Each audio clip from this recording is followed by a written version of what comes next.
And I think if you're doing like if your compulsions are lots of threat monitoring and checking, and being hyper vigilant of things in your body or your mind or impulses, then the dipping in and out the stream, you would just we'll practice that. We hopefully tonight, or we'll have time to do it. It's one of the practices. You would just sit there and you would practice what that's like, and then you sort of threat monitor your body and all the kind of movements or sensations or impulses or thoughts that you're threat monitoring in the real world. You get all caught up in that, and then you practice shifting to acknowledge my body, and then engage with the world around me and try to let my body be in the background, and I'm not, or my thoughts or sensations be in the background, and I'm engaging. And then you're dipping in and out of that compulsion of the threat monitoring of the body, which we'll cover more. We'll think about some of the subtypes you talked about. Health anxiety, very relevant, because we're always monitoring body sensations and symptoms. So you can do it with that one. With harm OCD, we're often, it depends which type of harm. If it's the harm where we're afraid, if we don't spot a harm, we are unconsciously culpable for someone getting hurt by that. The type of, like, I'll pick sharp things up and scan my environment for any sort of hazards. That's one type of harm. That one, the threat monitoring is more outside, so we're monitoring the outside world for the hazards. If it's the harm where we're afraid we're going to lose control, or we're secretly a serial killer or a sociopath or whatever, that we often monitor mood.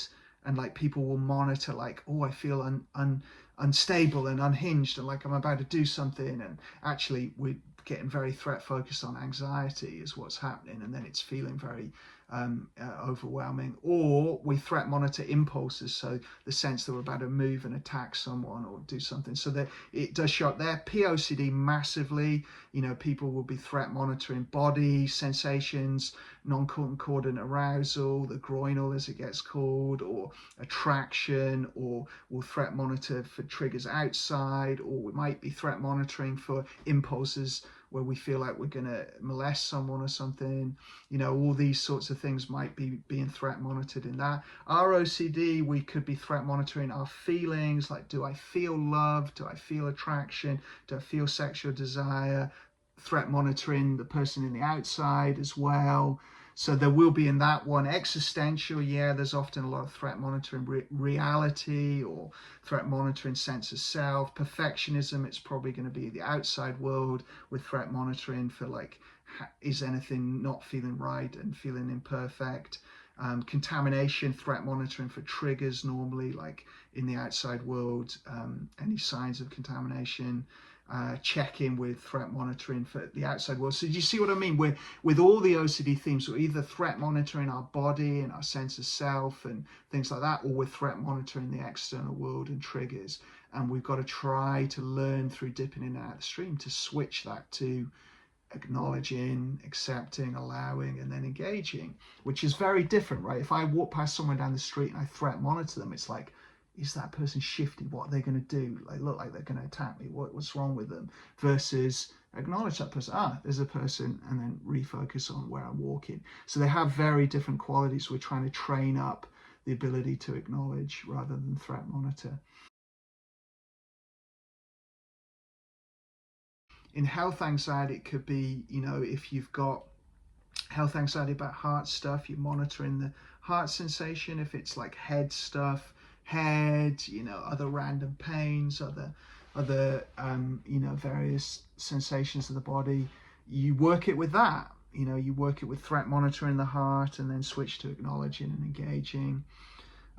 With harm, it could be you just threat monitoring the slightly unsettled, anxious, but it can feel like a bit of a dissociated, weird feeling that's hard to put into words. You're kind of monitoring that, and then switching to acknowledging it, engaging. Or the impulse, you might be monitoring, like, feels like I'm going to move, feels like I'm going to punch that person or do something. Okay, monitor that feeling, and switch to acknowledging, engaging.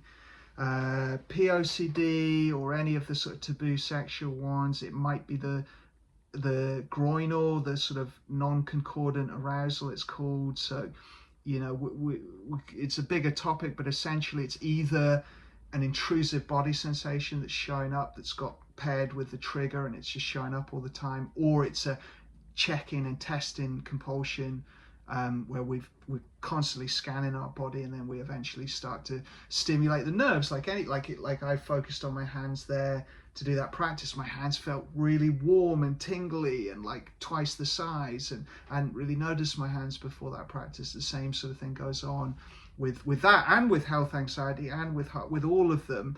The attention and the fixation amplifies the sensations, and the same for impulses, the sense that I'm gonna move and do something in all of those themes. And then maybe existential could be the same about sense of self or agency or thinking, or you know, emotions, or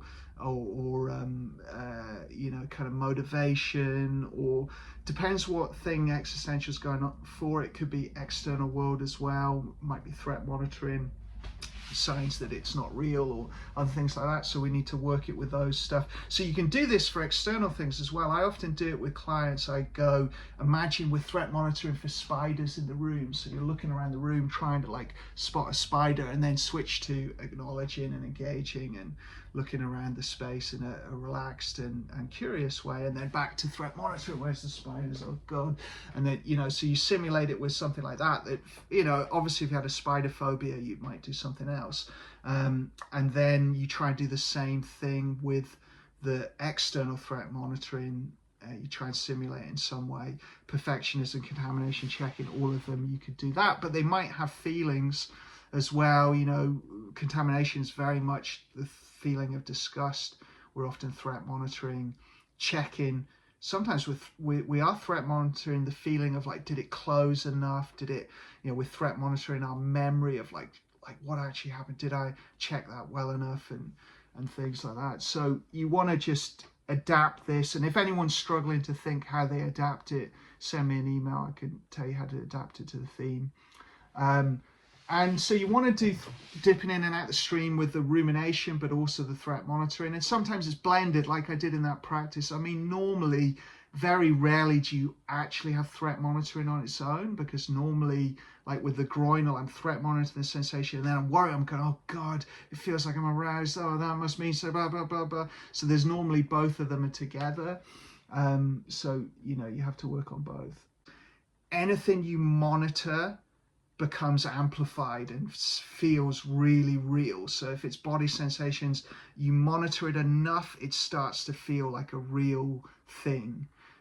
You monitor sensations enough, you notice, like, our bodies are moving all the time. You know, that's how we keep balanced. It's how, you know, it's our proprioception in space and our balance. And actually, just like when you close your eyes and lights, you know, you see lights flickering, that's the optic nerve. Well, the motor nerve is still firing, so it's very hard to be completely still. And actually, some people move more than others, right, as well. And so as soon as we start to monitor anything, we're going to see more of that, and we're probably going to start trying to resist that natural movement, and then you get more of it, and before you know it, you feel like you're moving. So it's like trying to relax around all of that as best you can, and trying to just acknowledge, and trying to build up the courage to face this, and to challenge it and go, don't need to monitor, don't need to be so hypervigilant. But it's hard, and hypervigilance always makes things feel more real and more scary, and you know, it's very difficult. So we just got to chip away at it, keep practicing, keep working at it. It's where these practices, doing them, you know, on your own, in your own space, you can kind of build up that muscle, so it's less scary to go out in the world and do it with other people. So again, the more practice of this sort of stuff on your own, you're going to get a much stronger attentional muscle, acceptance muscle, connection to your values muscle, and it'll be easier to do it. It's tough. It's tough. OCD is convincing. You know, it wouldn't be a disorder that devastates people's lives if it wasn't convincing. So, and remember, it's on the top 10 World Health Organization mental and physical illnesses. You know, it's right up there with, having the most impact on people's lives and well-being, you know, with things like heart disease and cancers and other stuff, and then schizophrenia and other mental health problems. It's right up there with them, and that's because it's very convincing, and it can devastate your life, as I think most people know on the call. So we got to go, no longer. I'm getting my life back. So dipping in and out the stream, go over the home practice training, try all the dipping in and out the streams, think about how you do the threat monitoring, think about how you do the rumination version.